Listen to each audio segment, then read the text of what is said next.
when we talk about human nature, there's usually this underlying assumption of, well, inevitability, like gravity or something. Yeah, exactly. Like it's just a third law. Right. The standard narrative is basically that if you put a bunch of people in a room with, limited resources, the pressure is going to build, and eventually someone will point and say, there it is, the war of all against all.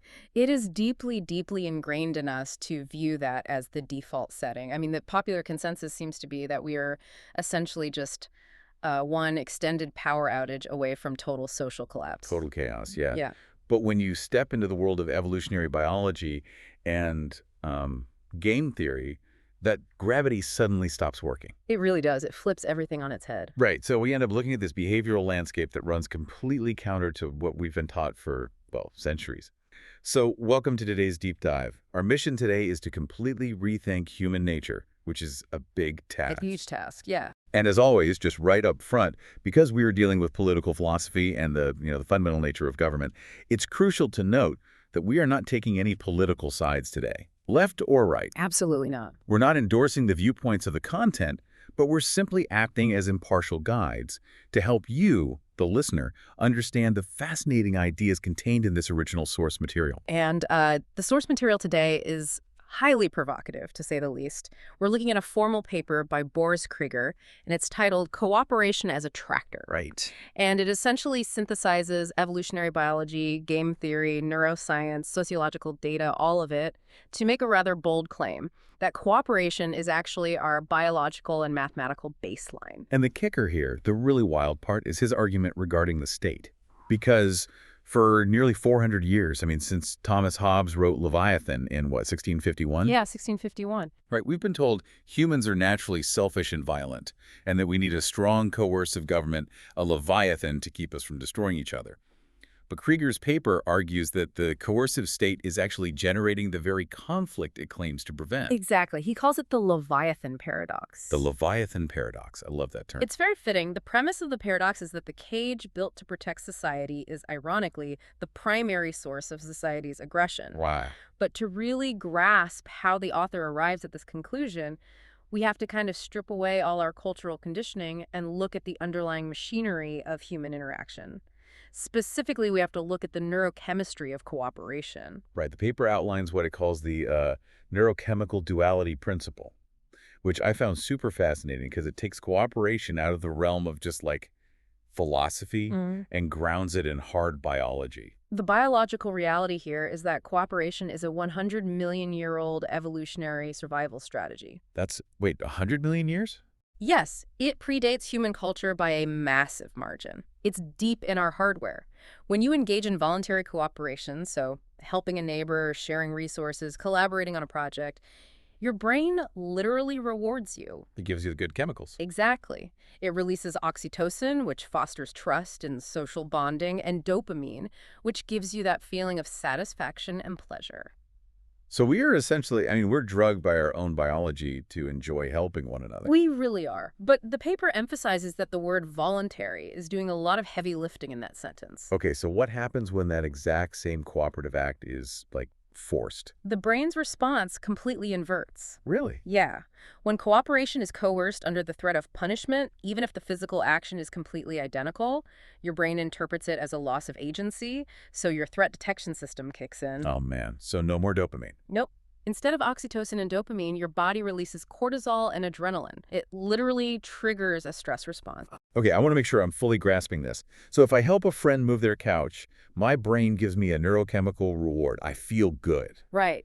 But if a central authority orders me to move that exact same couch, or else I get a massive fine, my brain treats it like I'm under attack. Precisely. The physical exertion on your end is the exact same. But the psychological context dictates your biological reaction.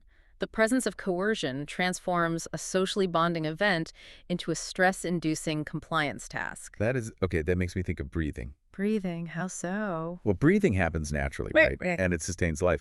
But if someone comes along and straps a mechanical ventilator to your face and forces air into your lungs when you don't even need it, suddenly the act of breathing becomes terrifying and painful. That is a brilliant analogy. Thanks.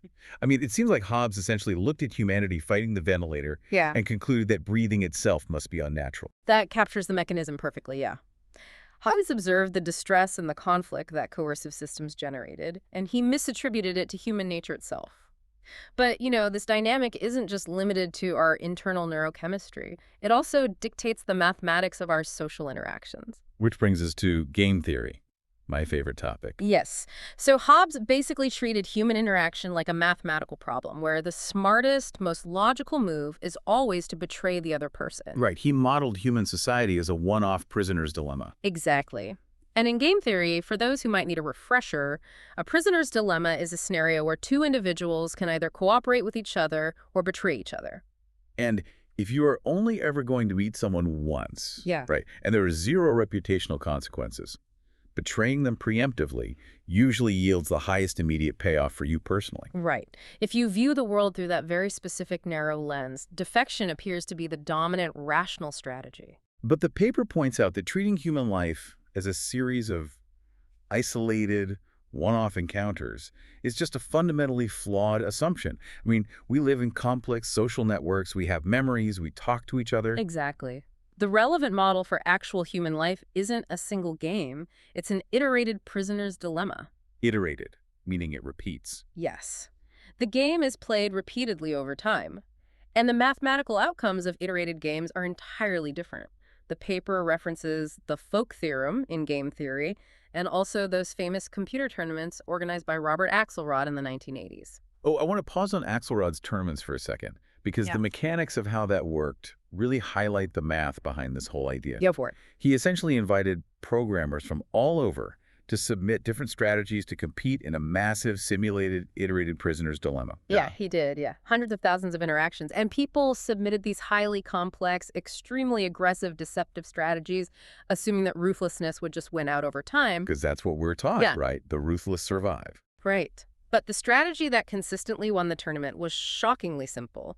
It was a program called tit for tat. Tit for tat. Okay, and how did that program operate? It had 4 basic rules. First, it was nice, meaning it always cooperated on the very first move. It never betrayed anyone unprovoked. Okay, good start. Second, it was retaliatory. If the other player defected, it would defect on the very next turn. Boom. So it sets boundaries? Yes. Third, it was forgiving.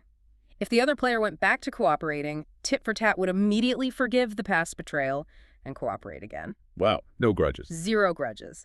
And fourth, it was clear. Its behavior was entirely predictable to the other players. So it wasn't a pushover by any means, but it fundamentally prioritized mutual benefit. Exactly. And the math demonstrated that aggressive strategies, the ones that constantly tried to exploit others, they eventually destroyed their own environments. They either ran out of victims or they just got locked into these endless destructive cycles of retaliation. While tit for tat probably just built up alliances.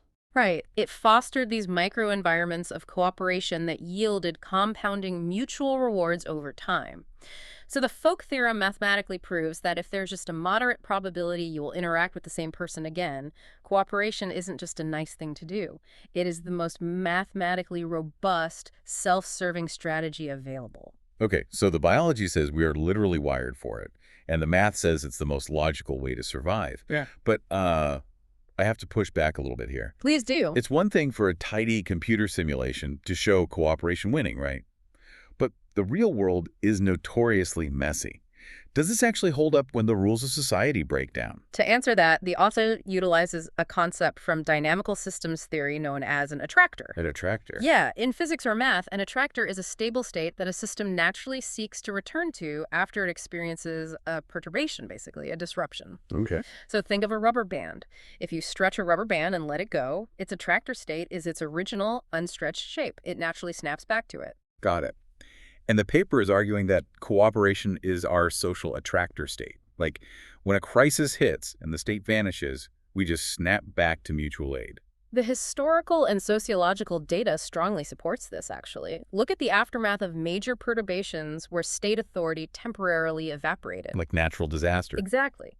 During the 1906 San Francisco earthquake, or Hurricane Katrina in 2005, the classic Hobbesian prediction is that the absence of police should trigger an immediate bloodthirsty war of all against all. But the reality on the ground in those situations is usually quite different, isn't it? I mean, you see neighbors pulling people from rubble. You see these spontaneous supply chains forming out of nowhere. Yes. Ordinary citizens formed ad hoc rescue networks. They set up community kitchens and managed incredibly complex logistics long before FEMA or the military ever arrived. The disaster disrupted the system, sure, but the human social network immediately began rolling back towards a attractor state of cooperation. The paper actually backs this up with a fascinating long-term study that really caught my eye. The Ontario Shelter Study. Yeah, that one. It details this 9-year participant observation of a rural shelter community in Ontario. Over the course of a decade, this facility housed around 1,000 marginalized people. And we're talking about individuals dealing with chronic homelessness, substance dependency, severe trauma, histories of incarceration. Right. And the defining feature of this shelter was that it had absolutely zero rules. No curfews, no chore charts, no behavioral contracts, nothing. Which, by conventional administrative logic, placing 1,000 marginalized individuals in a completely unstructured environment that should result in complete anarchy. Yet the residents spontaneously self-organized. They formed working groups to handle the cooking, they maintained the facilities, they even mediated their own disputes. It functioned so smoothly that when the primary coordinator had to leave for 6 months, the system sustained itself without a hitch. It's incredible proof of the attractor state. But wait, surely someone tried to take advantage of the lack of rules, right? You can't put 1,000 people in a room and not have a few individuals who try to, I don't know, dominate the group. How did the paper account for the disruptors? The paper addresses that through a mechanism it calls internalized perturbation. And the researchers found something highly counterintuitive here. What was it? The individuals causing the most conflict and disruption in the shelter were not the individuals with the most severe psychological traumas or addictions. Really? Who was it then? It was the highly socially competent individuals. Wait, the competent ones? Yes. The people who were best adapted to the outside world. They brought the conditioned habits of our hierarchical, competitive society into the cooperative space. They were the ones attempting to establish dominance hierarchies, hoard resources, and literally create unofficial rules to control everyone else. Wow. So the people who were most accustomed to the logic of the Leviathan were the ones breaking the cooperative attractors. It's not that the absence of authority was causing conflict. It was the lingering behavioral programming of authority that was causing it. Which brings us right to the core of the Leviathan Paradox. If our default biological and mathematical state is to cooperate, why does modern society feel so relentlessly adversarial all the time? Because the coercive state is acting as a permanent perturbation. It's a machine constantly pushing us out of the attractor state. Yes. And the paper illustrates this brilliantly through motivation crowding theory. Oh, I've heard of this. It's a well-documented psychological phenomenon. It shows that when you introduce external punishments or financial rewards to a behavior, you actually destroy the individual's intrinsic motivation to perform that behavior in the first place. Can you walk us through how that mechanism works in practice? Because it sounds like it directly connects back to that neurochemical duality we discussed earlier with the dopamine versus the cortisol. It connects perfectly. When you perform an action because you feel it is morally right or socially beneficial, you get that internal neurochemical reward. You feel good. Right. But when an external authority attaches a rule, a fine, or a payment to that exact same action, it changes your cognitive framing. The brain stops processing it as a moral choice and starts processing it as a market transaction or a compliance mandate. And the paper highlights the famous Israeli daycare study to prove this, which is just mind-blowing. Oh, it's a classic example. So the daycares were struggling with parents arriving late to pick up their children. Right. Right. And the administration assumed that human nature is fundamentally selfish, so they instituted a financial fine for late pickups to act as a deterrent. And the result was that lateness actually skyrocketed. Which is insane. Why did a penalty increase the bad behavior? Because prior to the fine, arriving on time was governed by intrinsic moral motivation. The parents felt a sense of guilt for imposing on the teacher's time. Sure, you don't want to be the jerk making the teacher stay late. Exactly. But the moment the daycare introduced a fine, they inadvertently converted a moral obligation into a paid service. The parent's psychological framing shifted entirely. They reasoned, well, I am no longer inconveniencing a teacher. I am simply purchasing extra childcare time for a small fee. Oh, wow. So the external coercion crowded out the intrinsic desire to cooperate. Completely. And the most alarming part of that study is that when the daycares realized their mistake and they removed the fine entirely. Let me guess. The lateness didn't decrease. It didn't. The moral framing had been permanently broken. You can't easily put that genie back in the bottle. That is deeply unsettling. And the paper also explores the inverse of this, right? With the Swedish blood donation paradox. Yes. So the Swedish government wanted to increase their national blood supply, so they decided to offer a monetary payment to donors. And again, basic economics tells you that paying people should increase the turnout. But instead, donation rates among women plummeted from 52% down to 30%. Dropped by nearly half just by paying them. Yeah. And the explanation comes down to altruistic signaling. When you donate blood voluntarily, you signal to your community and to yourself that you are a reliable, pro-social individual. There is immense psychological value in that. It feels good to be a good person. Right. But when you are paid for your blood, it no longer looks like a charitable act. It looks like a desperate financial transaction. The Leviathan stepped in with a market incentive, and the natural cooperative drive just collapsed. Man, I see the pattern so clearly now. The system constantly monitors, regulates, and taxes our interactions, which just drains the intrinsic joy out of all of them. It does. But I keep coming back to the people who are actually running this system. I mean, bureaucracies and governments are staffed by human beings. Yeah. If this system is so obviously detrimental to our biology, why do the people at the top keep expanding it? The paper's answer to that involves a really dark concept called negative selection. In any rigid, coercive power structure, the environment systematically filters out empathetic individuals. Wait, how did that filtering process work? The author uses a variable called the cooperation coefficient, or alpha. It basically represents an individual's capacity for empathy.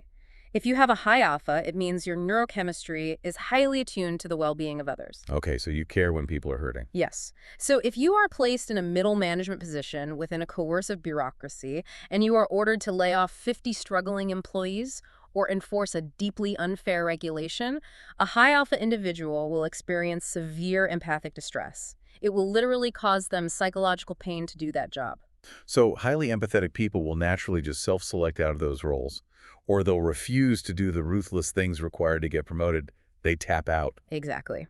Leaving the path clear for individuals with a low alpha coefficient, the hierarchical ladder naturally selects for people who simply do not experience empathic distress when they impose costs on others.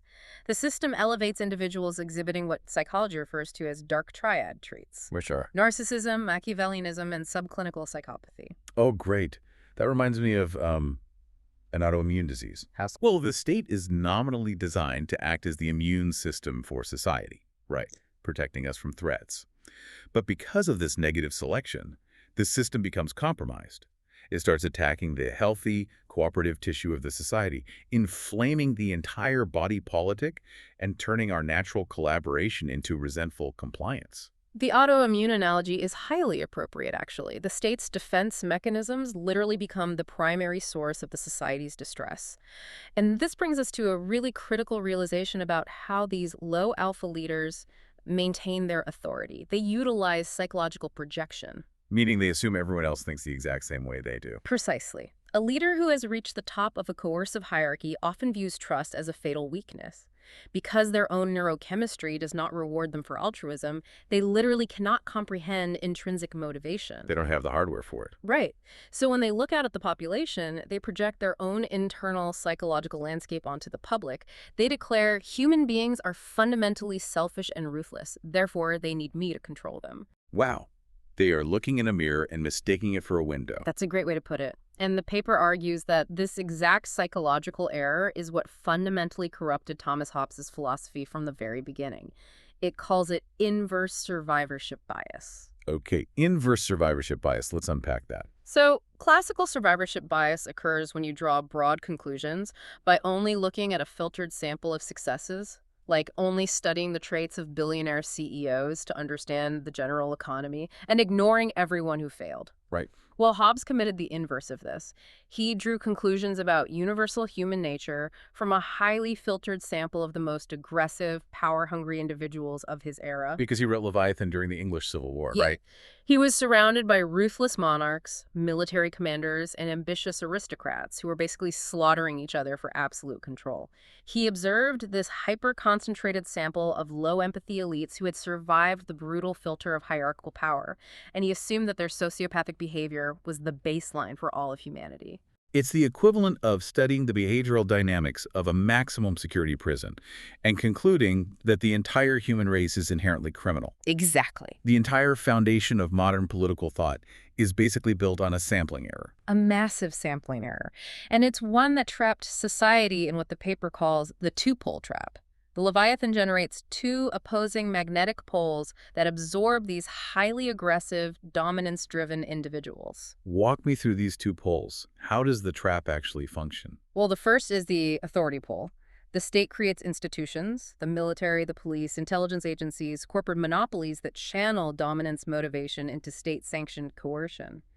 It essentially gives aggressive individuals a legal avenue to exert power over others. Okay, and the second pole? The opposition pole. This absorbs the dominance-driven individuals who are excluded from the authority pole. They funnel their aggression into organized crime, extremist factions, or revolutionary movements aimed at overthrowing the state. So the aggressive minority is basically locked in this endless symbiotic war with itself. The authorities need the opposition to justify their massive budgets, and the opposition needs the authorities to give them something to fight against. And the cooperative majority is caught right in the crossfire. We pay for the authority pole through taxation, and we suffer the collateral damage of the opposition pole. Our daily lives become heavily regulated and neurochemically stressful just to sustain a cage that the predators essentially built for themselves to play in. Okay, this is a profound diagnosis of the problem. It really is. But I mean, we can't just dismantle all civic infrastructure, right? We still need roads, emergency services, dispute resolution. So if the coercive Leviathan is a trap, how does the paper propose we actually organize society without falling right back into it? The paper proposes an alternative architectural model for society called the state as platform. Like a digital platform. In a structural sense, yes. Consider how open source software like Linux or an information platform like Wikipedia operates. They provide essential infrastructure servers, communication protocols, transparent rules for contributing or editing, and millions of people use them and rely on them daily. But there is no central dictator telling you what to type. Exactly. There is no throne. The fundamental flaw of the Leviathan model is that it centralizes coercive power into a throne, a position that grants whoever sits in it a monopoly on violence and the ability to arbitrarily impose costs on everyone else. Makes sense. The platform state provides public goods like a fire department or environmental regulations, but it operates through consensus protocols and transparent, decentralized administration. There is no central apparatus of coercion that can be hijacked by a low-alpha individual. Oh, I see. If you remove the throne, you remove the prize that the psychopaths are fighting over in the first place. You eliminate the hierarchical ladder that causes the negative selection. Exactly. You return the system to its cooperative attractor. Ah. Social interactions revert to being voluntary by default, which, as we know, restores the intrinsic neurochemical rewards of oxytocin and dopamine. But I have one lingering question here.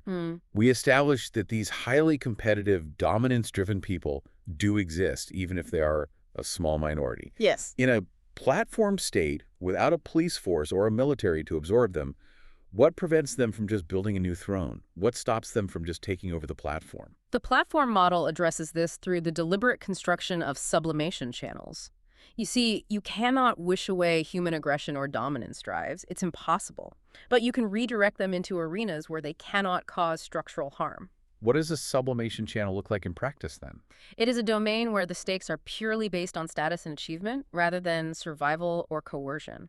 Think of competitive sports, extreme athletic pursuits, high-stakes entrepreneurship, rigorous academic debate, competitive gaming. Ah, I get it. You provide these low-alpha individuals with highly complex, challenging environments where they can exert dominance, win prestige, and satisfy their neurochemical needs, but without granting them the legal authority to oppress the cooperative majority. You essentially build them a sandbox where they can fight to be the king of the castle, but the castle is made of sand, not the legal rights of other citizens. Exactly. It's a pragmatic way of managing the full spectrum of human psychological diversity without allowing the most aggressive minority to dictate the architecture of the entire society. Wow. This has been an incredibly dense and rewarding exploration today. I mean, we started by looking at how our neurochemistry literally rewards us for voluntary cooperation while punishing us with stress when that same cooperation is forced. Yeah. And then we broke down the mathematics of game theory, showing how strategies like tit for tat prove that mutual aid is actually the most logical long-term survival strategy. And we examine the sociological evidence, from earthquake recovery to unstructured shelter communities, proving that cooperation really is the natural attractor state we return to when we're just left alone. Right. And finally, we unpack the tragedy of the Leviathan Paradox, Nah. how these coercive institutions crowd out our moral motivations, elevate individuals lacking empathy, and manufacture the very adversarial chaos they were supposedly built to contain in the first place. It's a lot to take in, but it offers a rigorously scientific reason to be genuinely optimistic about human nature. Every time you help a neighbor fix their car, or, collaborate with a colleague just for the sake of the project, you are actively proving a 400-year-old political philosophy wrong. You aren't secretly a selfish machine kept in check by the threat of the law. You are operating on a biological default that is millions of years older than the concept of government itself. That's very true, but it also leaves us with a rather urgent question regarding the structures we currently inhabit. If hierarchical power structures inherently filter for individuals with dark triad traits, and they rely on coercion that destroys the joy of voluntary cooperation, what does that mean for the modern corporate workplace? Oh, man. That is a heavy thought. Are the companies you work for every day functioning as miniature leviathans? In their obsession with management hierarchies and rigid oversight, are they inadvertently crushing the exact collaborative innovation they claim to desperately want? That is a phenomenal point to end on. The next time you are sitting in a highly monitored, strictly regulated corporate environment, wondering why everyone feels so burned out and uninspired all the time, you might want to consider the architecture of the room. The conflict and exhaustion we've been conditioned to accept as just human nature might actually just be the friction of the cage. Thank you so much for joining us on this deep dive. Keep questioning the defaults of the world around you, and we'll see you next time.